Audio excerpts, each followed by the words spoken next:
Good morning, good afternoon, and good evening, everybody. Thank you for tuning into another Supatease video. And in this one, I'm going to be breaking down the Discipline Priest in the next expansion, Midnight, my thoughts on it, the level of complexity, the level of dexterity that's required in order to get maximum performance out of it, its likely viability fitting into the meta and the current trajectory of the pacing for the beta. But it is important to note that a lot is subject to change. They've been on vacation at Blizzard, and they should be coming back pretty soon. And that's when we'll really find out like when the sledgehammer nerfs are coming down. So if you want to make sure you don't miss out on any of those patch changes, I'm always updating you guys, keeping you in the know in the now. So make sure to hit that subscribe button so you don't miss out on any of that action.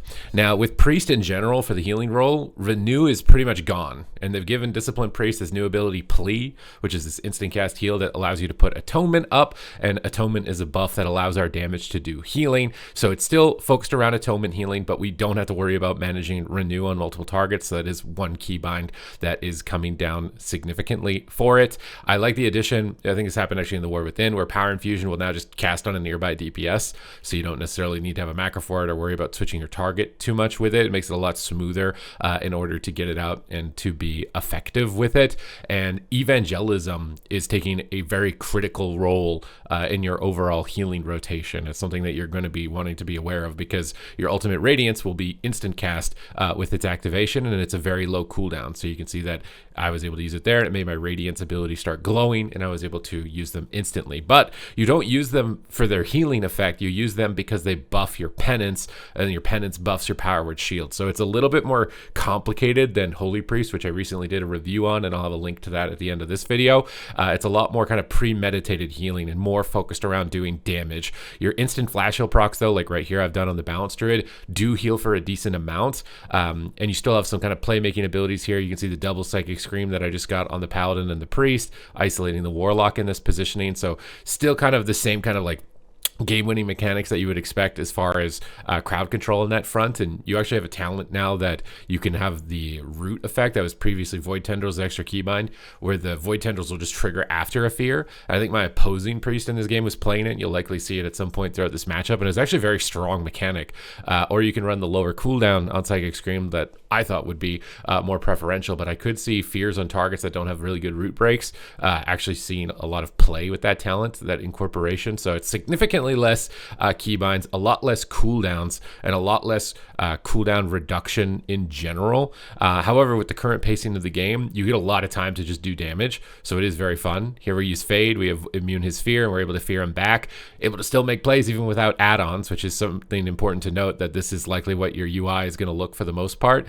I don't know as far as like how much customization or not is going to be available. If you'd like to change like the way that health bars look, I believe it's their goal that you will be able to do things like that. Now we use Evangelism here. It gives us wings, so we can use penance to buff our shields, and then we can use these instant radiances to keep atonement up, but also more importantly to buff penance. You can't think of Discipline Priest as having like these big kind of bursty heals, which is why I think it's going to be a lot more challenging to play for a beginner healer compared to some of the other ones that do have those kind of like immediate direct heals that are just, I need to heal now. Okay, you're back in the fight and you can keep going. Discipline Priest is about ramping and building towards that ramp and sustaining it, and I think that's a little bit more challenging to pull off. So if you want something more complicated, Discipline Priest I think is going to be the go-to, but it's not like it's really overbearing. I just think it's probably slightly more challenging and more easier to punish, but at the same time, the burst damage you can actually have time to recover to, unlike in the War Within, where you're as a healer, like if I was in this clone in the War Within, I would just be clenching, just like,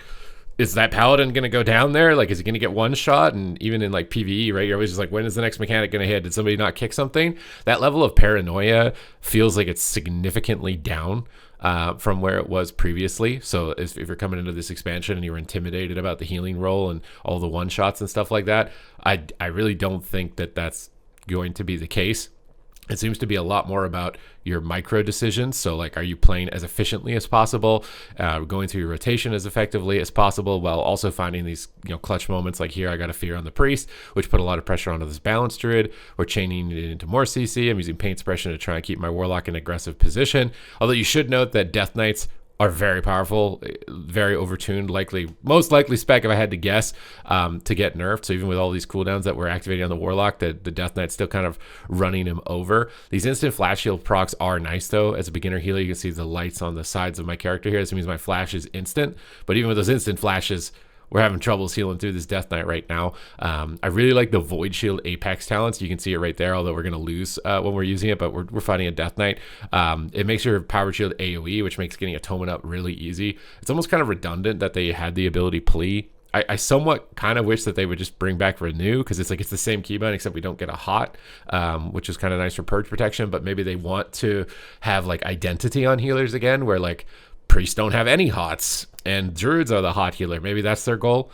With that, it just felt like I was kind of missing something as far as like a little bit of extra instant globals and maintenance. And it does mean that purge against you is pretty effective, but you'll also notice that Rapture is gone. So it's not like you're really too worried, and a lot of your stuff is a pretty low cooldown as far as getting more access to shields in the future, but your Power Infusion is very easy to strip off. It's still the same goal, at least with the Void Weaver. Get that Mind Blast, use Ultimate Penitence to get a really big collapsing Void here onto the Warlock and chain that into another Penance, and it's just a really strong opener. You can see it's doing about almost as much DPS as my Ret Paladin on my team, but we ain't going to be getting close to the Death Knight's damage on the top of the damage meter there on the top left. That's just not going to be happening. It is too tough to beat that class at the moment. Although I will say, if you are playing the beta, you need to dispel Soul Reaper. Soul Reaper is a mechanic now that just amplifies basically all their minion damage on the target, and probably has some other additional modifiers as well. So if you see the Soul Reaper icon, that is something that you need to be alerted to immediately. Get rid of it, dispel it, and it can become slightly alleviated. And you see this root right here off the fear. This is what I was talking about. Like, that mechanic, sleeper strong on Priest, any spec of Priest. That talent is going to be sleeper strong if you can fear a target that can't get out of roots and they path behind a pillar. It can give you an extra 2 seconds of CC.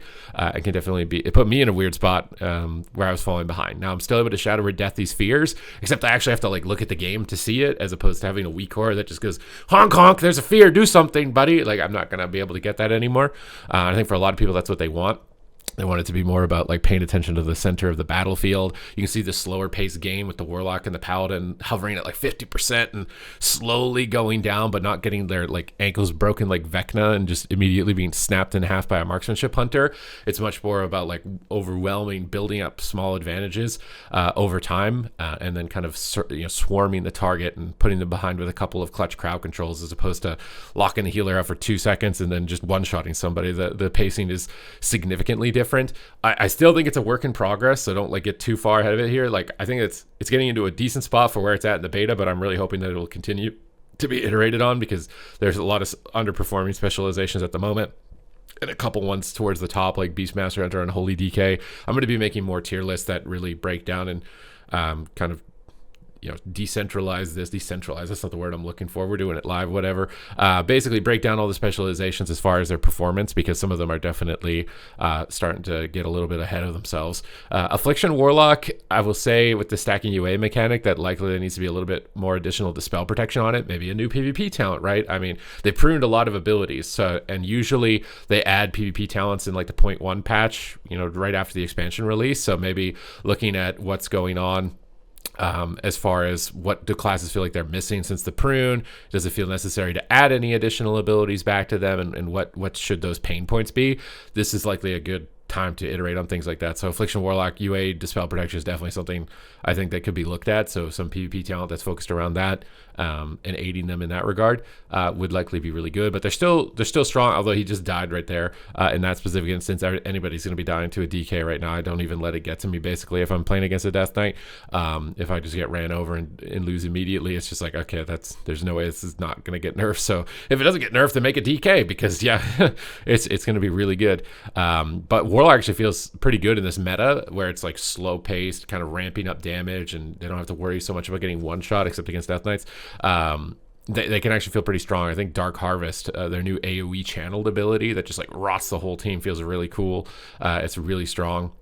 So Priest runs in on me again. We fade it. We fear him back. We move up in here onto the Warlock. I want to be in a position where I can life grip my Paladin. So still have life grip. Can still make some clutch plays as a Discipline Priest using that new Power Infusion technology that they've implemented. So I don't have to worry about having a macro. I can just smash that. I get PI on somebody and we can get going. Now, it'd probably be more ideal if it was in the Boomkin. than the Ret Paladin. So still might want to manually target in some instances where where it could be a significant benefit, but it's still a lot better than not having it go on 2 people at all. We evangelism to get these instant radiances, and remember, the instant radiance is not for the healing, it's to buff the penance, and to kind of ramp that up and ramp that through. So you don't want to like spam those 2 radiances right away, because it really doesn't do a lot. Just costs you a lot of mana and doesn't really get you a lot of value as far as buffing. Get those new Void Shield Apex talent. Probably the most significant, one of the most significant Apex talents, I should say, is the Void Shield, because both animation changes the tooltip, changes the animation of the character. It's AoE, it's strong, it fits really well into the class, and really enables it, gives it a strong engine in order to kind of just start running down targets. So I do actually really like that Apex talent. And overall, the pacing is completely different. I do have my concerns with a lot of the world PvP and the 1v1s I've seen that are very long. The self-healing on a lot of the melee DPS classes, and even some of the ranged, like Warlock, is very high.